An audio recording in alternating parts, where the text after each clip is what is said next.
Today in our 2018 Toyota Tacoma, we're going to be installing Roadmaster's EZ5 Base Plate Kit, part number RM-521196-5. This base plate is going to allow you to tow your vehicle behind your RV, motorhome, or whatever else you want to pull it with. It's going to be tucked up nicely behind the bumper, so you're almost not even going to notice it's there. Even when the arms are installed that connect to your tow bars, they're only going to be slightly in front of your bumper there, so they don't stick out too far, so you don't have to worry as much about walking around it while they're in and dinging up your leg on it. When you're ready to hook up your tow bars, simply slide in the arms on each end, then twist it to lock it in place. You'll do that with the other arm as well. And now you can make your connection. On the front of your base plate, you're going to have locations to mount your safety chains, your breakaway switch, and your 6-bolt connector for your wiring. So it has all the necessary brackets and everything to make it easy to install all the other components you'll need for a flat tow setup. It comes with a black powder coat finish to help prevent rust and corrosion, and it's easy to install. We'll show you how to do that now. We'll begin our installation underneath the vehicle by removing all the 10mm head bolts located across the front. There's a total of 7 bolts that run across the front here. We're using a 10mm socket to remove these bolts.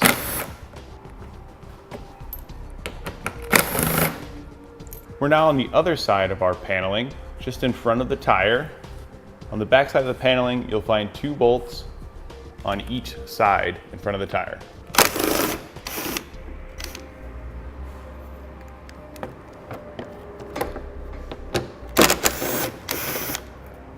After you remove those bolts, you can drop your paneling down and set it aside. On each side, you'll find a bolt located at the bottom on the crossbeam that runs underneath the bumper. We're going to remove this bolt with a 17mm socket.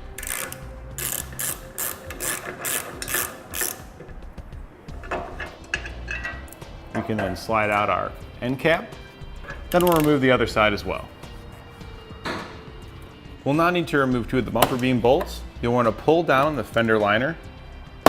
This will expose access to the nuts that attach the bumper beam located up there. You'll remove those with a 14mm socket.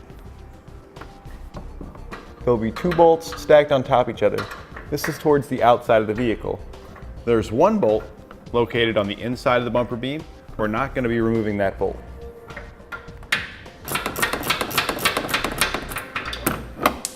After you remove both nuts, you can repeat this on the other side. We'll now take the side bracket. We're going to slide it up into place.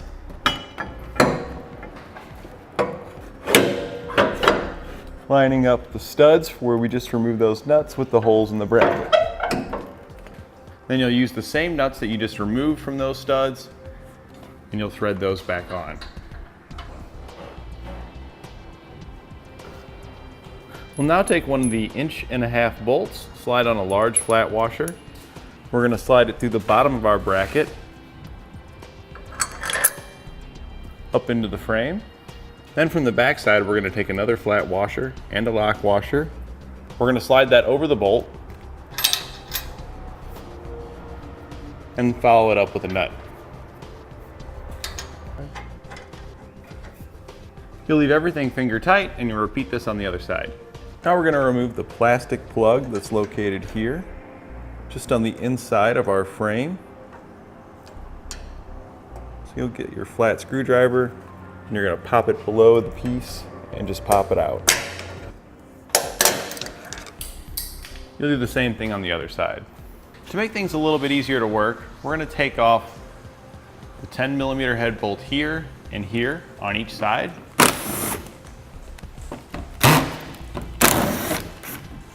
And this will give us a little more access to the hardware we're going to be installing.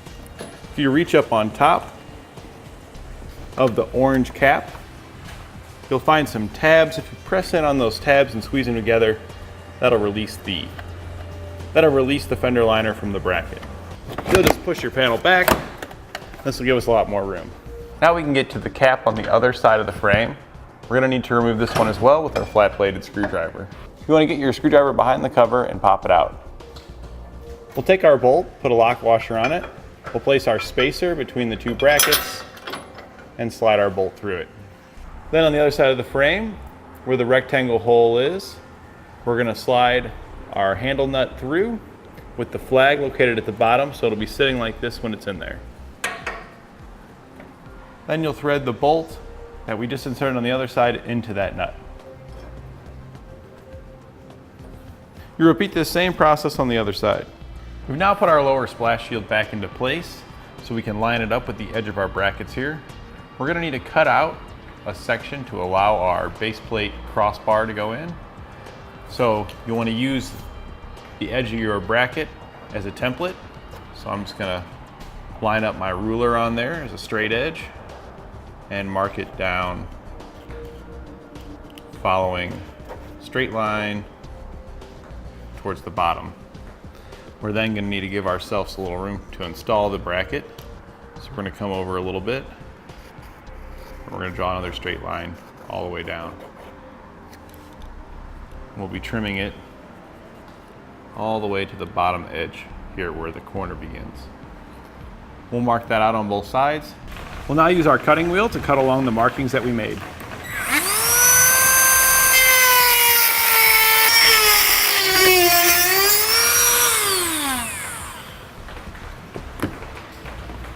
You can then take a file to clean up the edges. We're now going to take our crossbar bracket, we're going to slide it in the holes we just made. Line it up with the holes on the side of your bracket and slide a bolt through that and through the side bracket. Do the same on the upper hole.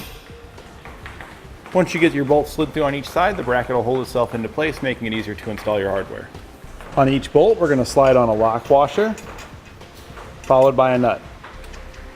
We're just going to get those started, as we're going to need to put red Loctite on all of our hardware. Now we'll go back and we're going to put some Loctite on all the hardware that we just installed. If it's necessary, you may need to loosen the bolts or remove them to get the Loctite on and then reinsert them. Now we'll go back through and tighten down all of our hardware. The large bolts that go through the side of the frame, you'll tighten down with a 15/16 socket. The bolts on the bottom and side, you'll tighten with a 3/4 inch wrench and socket. Then go back and torque all of your hardware to the specifications in your instructions. And now we've got our fender liners reinstalled and we're all set. In order to complete our flat toe setup with our 2018 Toyota Tacoma, we used Roadmaster's EZ5 Base Plate, part number RM-521196-5, Roadmaster's Falcon All-Terrain Non-Binding Tow Bars, part number RM-522, Roadmaster's Universal Diode Wiring Kit, part number RM-152-98146-7, SMI's Stay and Play Duo Supplemental Braking System, part number SM99251, and Roadmaster's Battery Charge Line Kit for the motorhome, that's part number RM-156-75, and for the vehicle, it was part number RM-156-25. And lastly, we use Roadmaster's safety cables, part number RM-645. And that completes our installation of Roadmaster's EZ5 Base Plate Kit on our 2018 Toyota Tacoma.